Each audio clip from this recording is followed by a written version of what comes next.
Essa é a diferença entre templo, sinagoga e tabernáculo. Se você é cristão, você precisa saber disso. Muita gente acha que tudo isso é a mesma coisa, mas não é. E entender a diferença entre esses lugares faz você enxergar a Bíblia com outros olhos. Vamos direto ao ponto. Primeiro, o tabernáculo. Imagina o povo de Israel no deserto, logo depois de sair do Egito. Eles não tinham casa fixa. Viviam em tendas, andando de um lugar para o outro, sem saber por quanto tempo ficariam em cada região. Mas Deus queria habitar no meio do seu povo. Como fazer isso se eles não tinham um lugar permanente para a adoração? A resposta foi o tabernáculo, o primeiro lugar oficial de culto do povo de Israel, criado por ordem direta de Deus. Era como uma grande tenda totalmente desmontável, feita com tecidos, peles de animais, madeira, ouro e prata. Tudo era ricamente decorado, mas construído de forma que pudesse ser transportado pelos levitas sempre que o povo precisava seguir viagem. Deus deu a Moisés instruções extremamente detalhadas sobre como construir cada parte do tabernáculo. Nada era feito ao acaso. Cada objeto tinha um significado espiritual profundo. O tabernáculo tinha 3 áreas principais: o átrio, que era a parte externa, onde ficava o altar dos sacrifícios, usado para queimar ofertas de animais, e a pia de bronze, onde os sacerdotes se lavavam para se purificar antes de entrar. O lugar santo,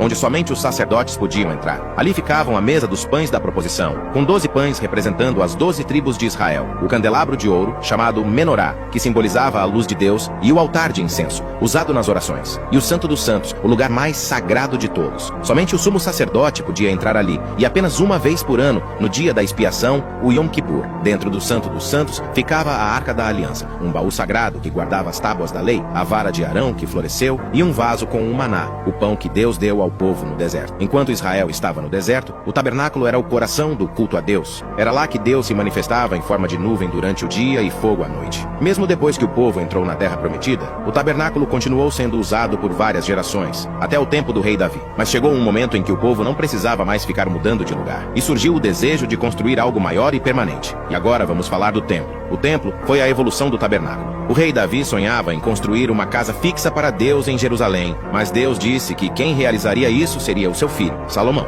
E Salomão construiu algo grandioso, um edifício magnífico, feito de enormes pedras, coberto de ouro, prata, esculturas belíssimas e detalhes impressionantes. Diferente do tabernáculo, o templo não podia ser desmontado nem transportado. Ele era fixo, erguido para ficar no mesmo lugar para sempre. Mesmo sendo gigantesco, o templo mantinha a mesma estrutura interna do tabernáculo. O átrio, o lugar santo e o santo dos santos. O templo se tornou o centro absoluto da vida religiosa judaica. Lá aconteciam todas as grandes festas, mas a história do templo também foi marcada por destruição. O primeiro templo, construído por Salomão, foi destruído pelos babilônios em 586 a.C.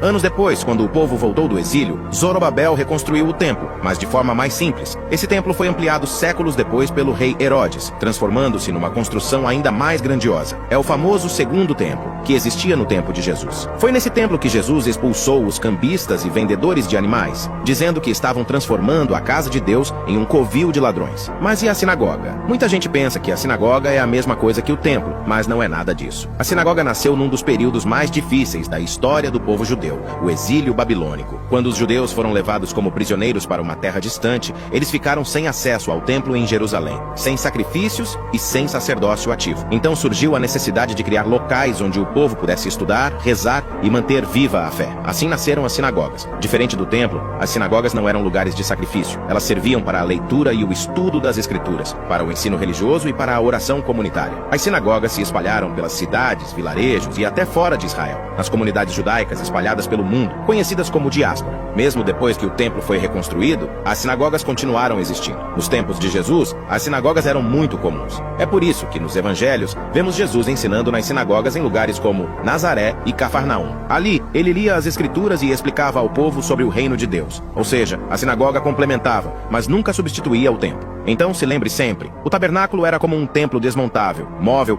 usado enquanto o povo peregrinava pelo deserto. O templo era uma construção fixa, grandiosa em Jerusalém, centro dos sacrifícios, das festas e de toda a vida religiosa judaica. E a sinagoga era um espaço comunitário espalhado pelas cidades, sem sacrifícios, dedicado ao estudo, à leitura da lei e à oração. Se essa explicação clareou a sua mente sobre esses 3 lugares sagrados, compartilhe este vídeo com alguém que também ama aprender sobre a Bíblia. E claro, me siga aqui e ative as notificações para continuar aprendendo coisas incríveis sobre a palavra de Deus, de um jeito claro, simples e profundo.